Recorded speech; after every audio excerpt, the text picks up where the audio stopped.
Hi everybody, today we will talk about how to fix or how to solve the problem of verification code not sending on the application of Telegram.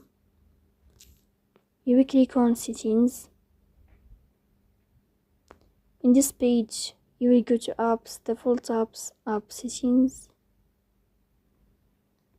On above, you will search about Telegram app and you will enter here.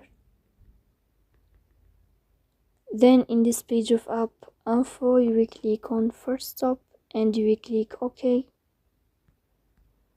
Then you will enter to the window of storage. Here you will click on clear cache. In the end, you can turn off your phone and you can restart your phone again. So please don't forget to support us by like and subscribe. See you next time and thank you for your watching.